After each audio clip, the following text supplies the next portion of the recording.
미국의 홍콩 보안법의 후속 조치가 시작하게 되었는데 결국 한국에 큰 손해를 안기게 되었다는 소식입니다.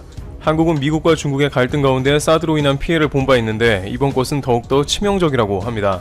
한편 독일 총리의 행동이 미국의 트럼프 대통령을 격노하게 했다는 소식이 전해지고 있습니다. 독일 메르켈 총리와 트럼프 대통령은 다양한 이슈에서 의견 차를 보여오면서 갈등하는 국면을 연출했는데요.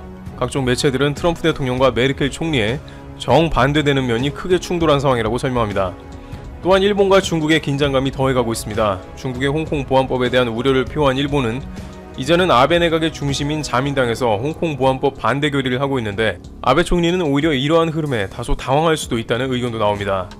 일본에 대한 대표적인 비관론을 펼치는 짐 로저스는 최근엔 반대로 일본 주식을 사들이기 시작했는데 그 이유와 코로나 미중 싸움의 미래도 예측했습니다. 첫 번째, 한국, 미중 갈등 본격화하자 엄청난 손해.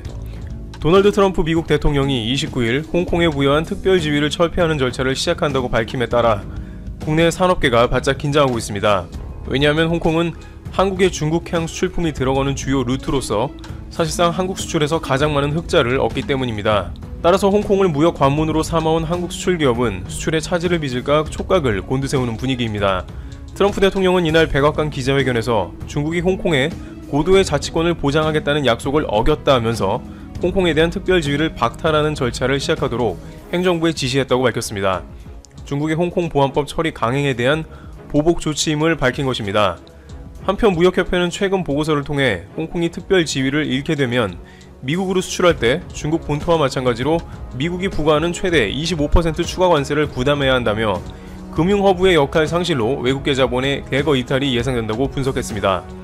국내 수출 기업들은 그동안 홍콩을 무역 중간 거점으로 활용해왔는데 한국은 홍콩을 경유해 중국으로 재수출하는 비중이 98.1%로 대만 다음으로 높은 수준입니다.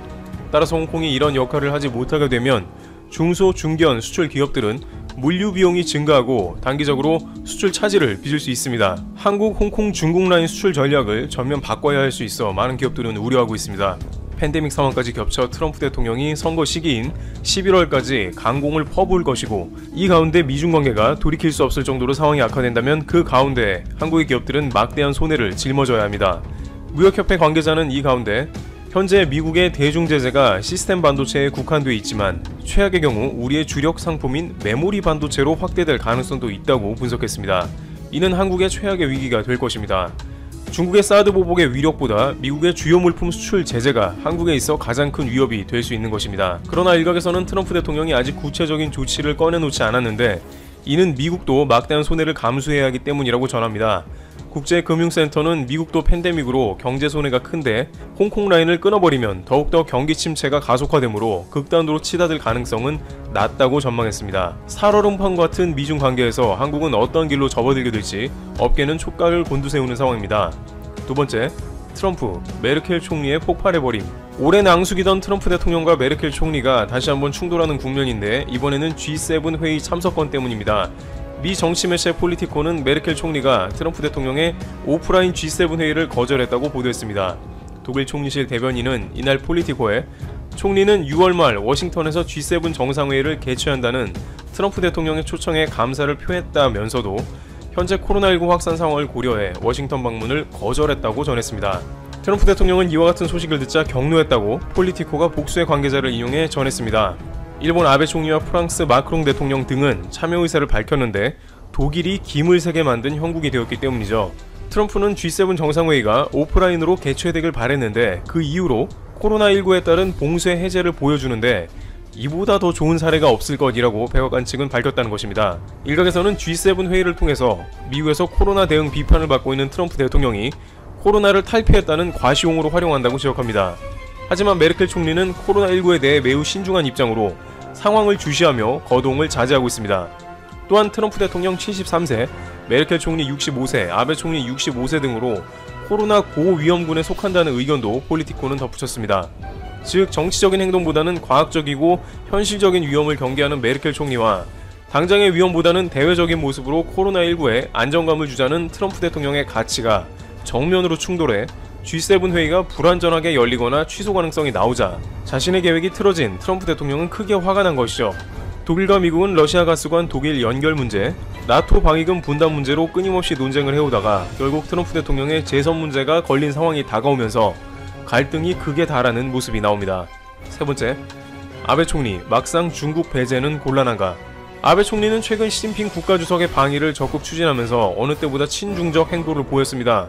그런데 최근 팬데믹으로 중국을 배제하자는 미국의 뜻에 따라 아베 총리도 코로나는 중국 책임이라는 의견을 제시하면서 중국을 배제하는 데 동참하는 모습을 보이고 있습니다. 그런데 이러한 움직임은 아베 내각보다 자민당에서 더욱 거세게 일어나며 반중 정서가 강화되는 모습이 포착되고 있습니다. 그런데 이 과정에서 아베 총리가 다소 당황할 정도로 자민당은 강력한 결의를 보이고 있다는 것입니다. 자민당은 홍콩 보안법 관련해서 중국을 비판하는 결의를 채택했는데 이 과정에서 집권 여당인 자민당 측에서 외교 정책에 대해 아베 총리에게 강력한 대응을 요구했는데 이는 매우 이례적이라고 마이니치 신문은 평가했습니다. 또한 자민당의 외교부회, 외교조사회 합동회의에선 시진핑 국가주석의 국빈 방일에 반대하는 의견도 잇따랐습니다. 아베 총리는 미국을 따라 중국을 배제하는 듯 하면서도 시진핑 방일을 완전히 거두지는 않는 입장을 취했는데 이는 일본이 중국 경제에 크게 기대고 있는 데다가 생각 후 열도 문제로 극단의 갈등으로 치닫지 않으려는 게 일본 정부의 입장이기 때문입니다. 그러나 일본의 전통 보수 진영인 자민당에서는 아베 총리의 친중 정책을 계속해서 비판해왔으며 이 기회에 중국에 제대로 된 메시지를 보내야 한다며 홍콩 보안법 결의까지 한 것이죠. 그러나 아베 내각의 대변인 스가 관방은 홍콩 보안법에 반대를 하지 않고 우려만 나타내는 모습을 보입니다.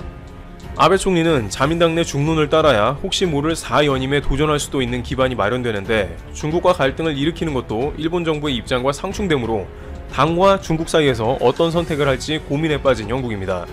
네 번째, 짐 로저스. 일본 주식 구매 이유와 미중 싸움 예견.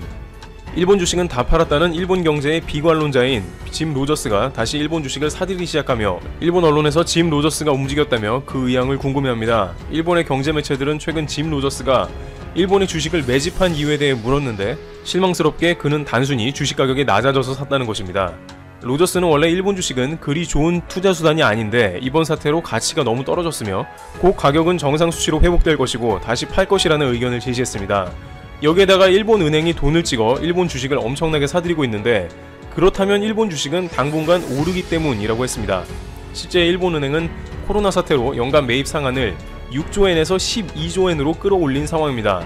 이에 대해 짐 로저스는 일본 은행이 돈을 찍어 주식을 사는 것은 매우 좋지 않다고도 말했습니다. 일본 경제 전망은 어떠냐는 의견에 대해서 2021년, 22년에 일본 경제는 매우 어려운 국면을 맞게 될 것이고 심지어 20년 뒤에 일본은 절망하게 될 것이라며 나라면 일본을 떠나겠다는 의견까지 전달하는 모습입니다. 가장 큰 문제로 일본의 인구가 줄어드는데 부채가 늘어나 누구도 해결할 수 없을 문제가 될 것이라고 지적했습니다. 복수의 일본 매체는 기대하며 로저스와 인터뷰를 했으나 일본에 대한 비관론은 변함없는 모습을 보였습니다. 일부 일본 네티즌들은 로저스가 한 말 중에 맞는 말이 없는데 특히 남북한 통일국가가 되면 세계 최고의 국가가 될 것이라는 예상을 하고 있는 걸 봐서라도 일본의 미래에 대해 예측하는 것은 틀렸을 것이라며 불쾌감을 표시했습니다. 반면 짐 로저스는 이번 미중 코로나 갈등으로 인해서 결국 패하게 되는 것은 미국이며 중국은 갈수록 세계 패권에 다가서게 될 것이라는 예상도 해서 관심을 끌었습니다. 역사상 국경을 봉쇄하고 이기적으로 행동한 국가들이 잘된 케이스가 없는데 트럼프 대통령은 유례없이 이기적인 모습을 보이며 미국을 닫아버렸다고 비판했습니다. 또한 코로나 이후에 빠르게 회복하는 모습을 보이는 것은 미국이 아니라 중국이라며 미국은 코로나 이후로 경제를 회복하는 것은 매우 어렵게 되었다는 것을 지적합니다. 미국의 호황은 최근이 마지막일 것이라고 덧붙였습니다. 다섯 번째, 일본 국민들 재난지원금 받다 폭발한 듯. 5월 현재 일본은 이 와중에 재난지원금을 제대로 못 받은 사람이 절반이 넘는다는 보도가 나왔습니다. 지지통신에 따르면 일본 가구의 절반 이상이 재난지원금 수령이 6월 이후로 연기된 것 같다며 일부 가구에서는 아직도 재난지원금 신청조차 하지 못한 것으로 나왔습니다. 마이넘버 카드가 있는 사람은 온라인으로 신청하도록 되어 있으나 신청한 사람 대부분이 진척이 없어서 결국 우편으로 재신청을 하는 사례도 많이 나오고 있습니다. 또한 절반 이상의 가구는 아직 우편 신청서도 받지 못해서 우편 신청을 하고 지원금이 집행되는데도 오랜 시간이 걸릴 것으로 나와 일본의 낙후 행정이 도마에 오릅니다. 반면 한국은 재난지원금 집행 비율이 약 98%에 달해서 20% 정도인 일본과 큰 차이를 보이고 있습니다. 일부 일본 국민들은 재난지원금을 올해 못 받게 된다면 국가에서 지급을 멈추거나 감액될 우려도 있다는 의견을 논하며 분통을 터뜨리는 것으로도 전해지고 있습니다. 이와 같이 코로나19는 세계 각국에 막대한 영향을 주고 파장이 더욱더 커질 것으로 관측되고 있습니다. 한국도 미국이 홍콩보안법 절차를 개시하는 과정에서 관련 대책을 마련하며 고심하는 모습이 연출됩니다. 서울대학교 영문학 석사에 이어 서울대 행정대학원에서 행정학 석사를 마친 유명희 씨는 제35회 행정고시에 합격한 뒤 총무처 중앙공무원교육원 사무관을 첫 직책으로 대한민국 공무원이 되었습니다. 이후 외교통상부 북미통상과 사무관까지 올라간 유명희 씨는 더 많은 법률 지식을 쌓기 위해 미국에 있는 벤터빌트 로스쿨에서 3년 과정을 마친 뒤 미국 뉴욕주와 워싱턴에서 변호사 자격증까지 따냈습니다. 뉴욕에서 변호사의 평균 연봉이 16만 7,110달러, 하나로 2억 563만원, 유명희 씨 정도의 머리를 가지고 있다면 조금만 경력이 쌓여도 상위 20% 안에 들어 5억 원을 훌쩍 넘는 연봉을 받게 될 수 있었을 겁니다. 그런데 이 엄청난 기회를 과감히 뿌리친 그녀는 다시 한국으로 돌아와 외교통상부 FTA 정책과장이 되었고, 지난해에는 산업통상자원부 통상교섭본부장으로 임명되었습니다.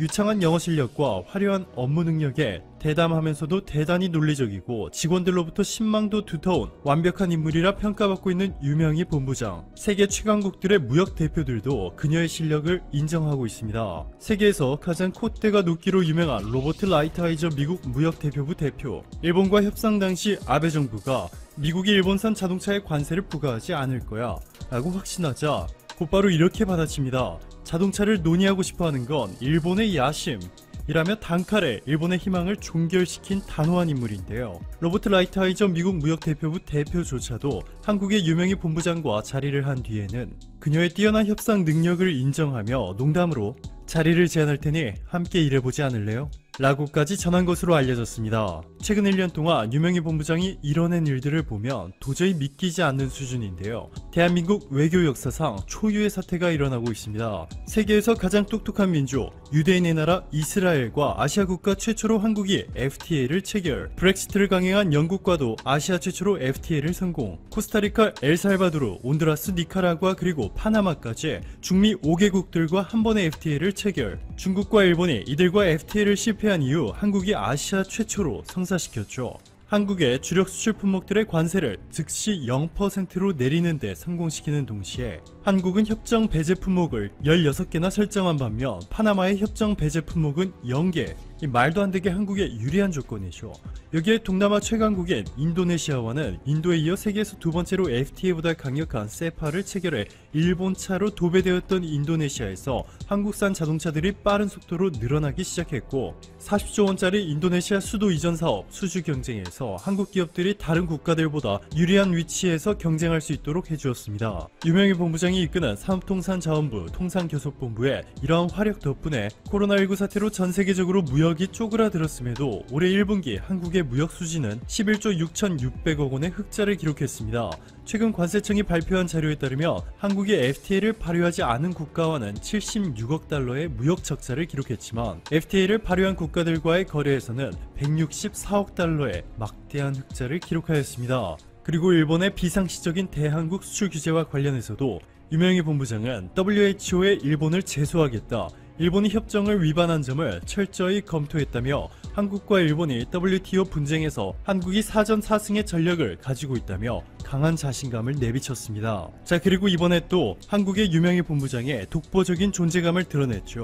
최근 WTO 사무총장이 코로나19로 글로벌 무역이 대혼란을 겪는 가운데 WTO 기능이 마비된 것에 무력감을 느낀 나머지 1년의 임기를 남겨두고 돌연 사퇴하겠다는 충격적인 발표를 했습니다. 이에 국가 간 무역 분쟁을 해결하고 무역 자유화를 통한 세계 경제의 발전을 도모해야 할 WTO에 큰 공백을 전세계 국가들이 뼈저리게 실감하고 있는 상황인데요.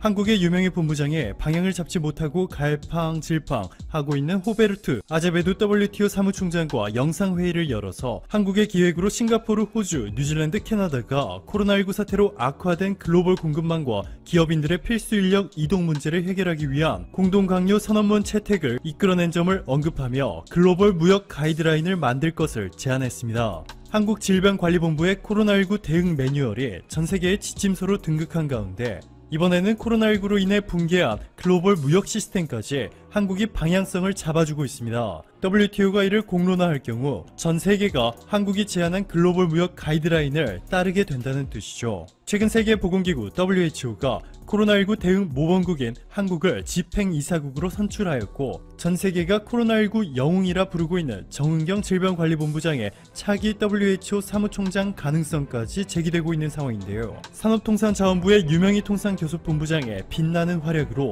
이제는 세계무역기구 WTO에서도 한국의 영향력이 막강해지며 한국이 국제사회에서 사실상 G7 대우를 받기 시작한 것으로 보여집니다. 오늘도 감사합니다. 최고로 멋진 하루 보내시길 바랄게요.